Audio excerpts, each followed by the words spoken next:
कुछ mental disorders ऐसे होते हैं जिसमें पेशेंट्स अक्सर बहुत ज़्यादा खर्चा करते हैं। या तो वो डिसऑर्डर के सिम्टम के तौर पर करते हैं या फिर डिसऑर्डर की वजह से पेशेंट की जजमेंट बिगड़ जाती है, जिसकी वजह से वो बहुत ज़्यादा पैसा खर्च करते हैं और फिजूल की खर्ची से अपना बहुत सारा नुकसान कर लेते हैं। चाहे पेशेंट इसमें मिडिल क्लास का हो, लोअर क्लास का हो या अपर क्लास का हो, अक्सर ऐसे पेशेंट्स बहुत कर्जे में डूब जाते हैं, अपने घर वालों का पैसा बर्बाद करते हैं, दूसरों से उधार लेते हैं, थोड़ा बहुत फ्रॉड भी कर सकते हैं। किसी तरह से उनको पैसा चाहिए होता है क्योंकि उनकी ज़रूरतें बहुत ज़्यादा हो जाती हैं, जिसकी वजह से वो बिना सोचे समझे पैसा खर्च करते रहते हैं, लोन लेते हैं, उधारी लेते हैं या थोड़ा बहुत किसी क्रिमिनल एक्टिविटी में भी इन्वॉल्व हो सकते हैं। अब अगर हम देखें कि कुछ डिसऑर्डर्स ऐसे हैं जिनमें ऐसा ज़्यादा मिलेगा, तो ऐसे कौन से डिसऑर्डर्स हैं? सबसे कॉमन जो डिसऑर्डर होता है जिसमें लोग बहुत ज़्यादा खर्च करते हैं वो होता है बायपोलर डिसऑर्डर, जिसके मेनली मेनिया फेज के अंदर पेशेंट ज़्यादा खर्च करता है पैसा।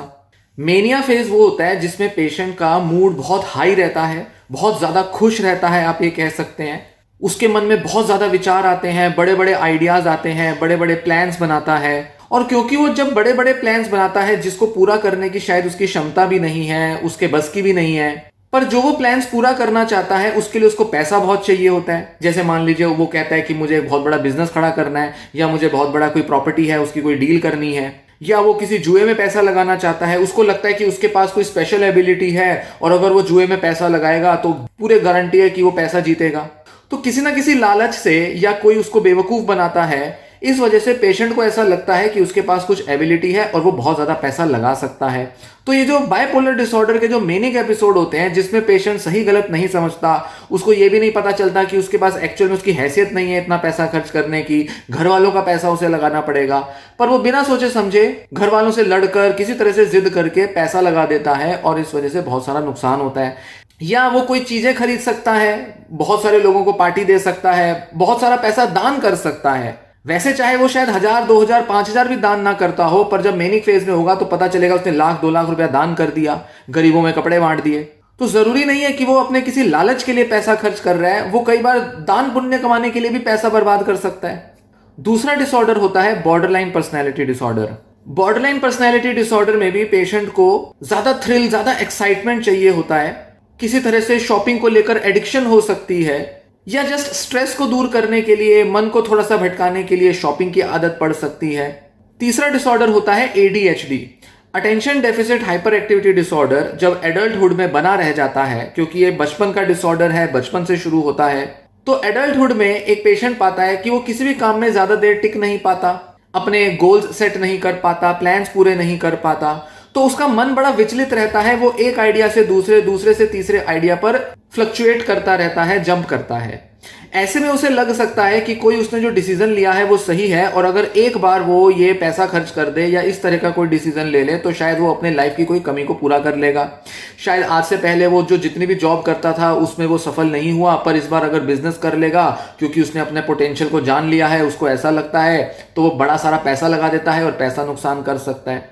या जस्ट क्योंकि उसके अंदर ADHD है, मन विचलित रहता है, तो उसका जो मन है वो एक्साइटमेंट ढूंढने में लगा रहता है, कुछ ना कुछ नया, कुछ ना कुछ बड़ा करने का मन कर सकता है। और अगर ऐसे में एडिक्टिव पोटेंशियल भी है अगर पेशेंट में, तो चांसेस बहुत हाई हैं कि वो शॉपिंग बहुत ज़्यादा करेगा या ज़्यादा पैसा खर्च करेगा। फिर अगला डिसऑर्डर आता है इसमें OCD, ऑब्सेसिव कंपल्सिव डिसऑर्डर में कई बार एक फॉर्म, एक टाइप या थीम देखने में आती है OCD की, जिसे कहा जाता है होर्डिंग डिसऑर्डर। पेशेंट को कई सारी चीज़ें कलेक्ट करने का शौक होता है। शौक नहीं कहेंगे इसे, हम कहेंगे कि ऑब्सेशन होता है।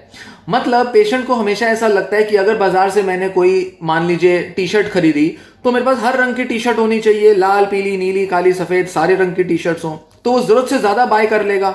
या अगर उसको कोई गैजेट खरीदना है और उसको कंफ्यूजन हो रही है कि मैं A, B, C कौन सा गैजेट खरीदूं, तो कई बार वो तीनों खरीद सकता है, इस वजह से कि अगर पहले के अंदर कोई कमी होगी तो वो दूसरा पूरी करेगा, दूसरे में कोई कमी होगी तो तीसरा पूरा करेगा।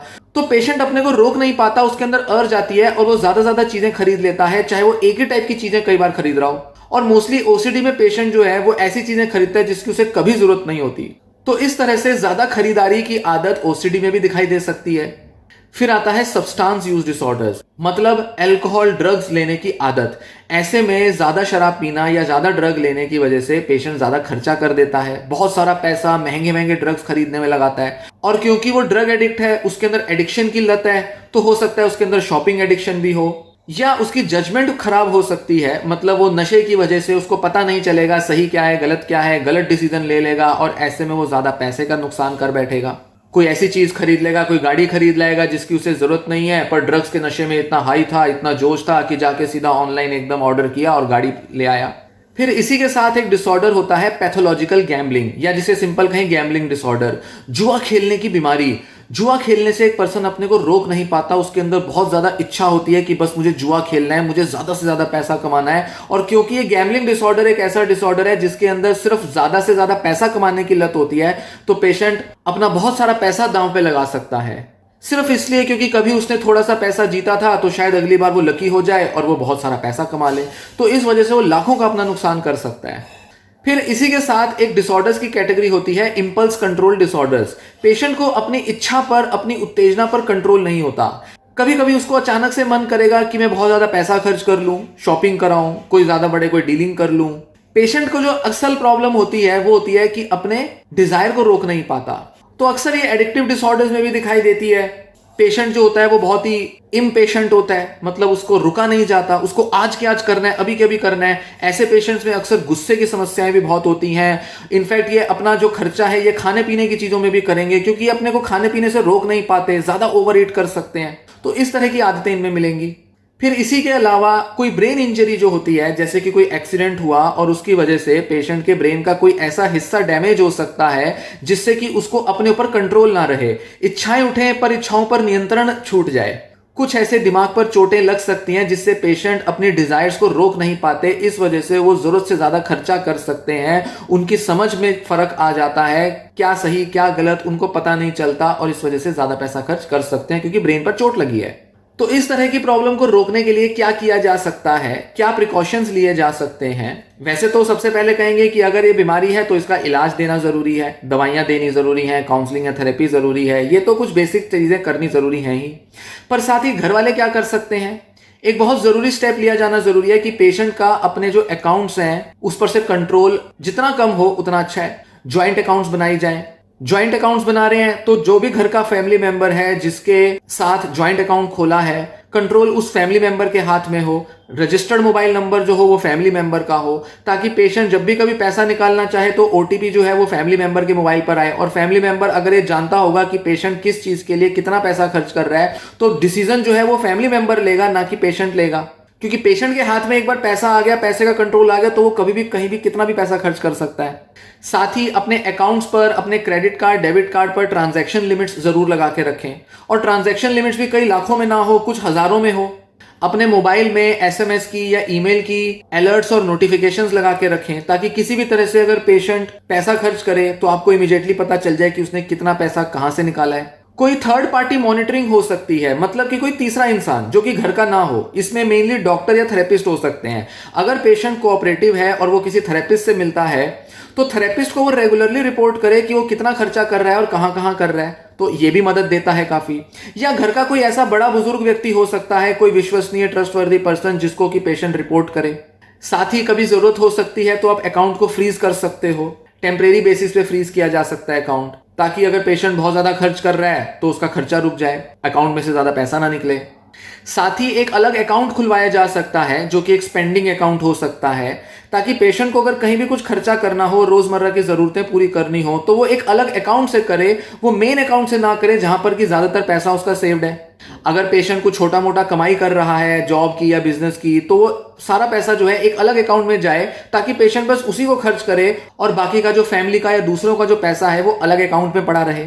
तो इस तरह के कोई तरीके लिए जा सकते हैं जिससे कि पेशेंट की जो एक्सेस है, रीच है, वो घर के फाइनेंसिस पर, घर के फैमिली मेंबर्स के अकाउंट्स पर ज्यादा ना जाए, पेशेंट के कंट्रोल में ज्यादा पैसा ना रहे, जिससे कि वो बहुत ज्यादा अंधाधुंध पैसा खर्च ना करे।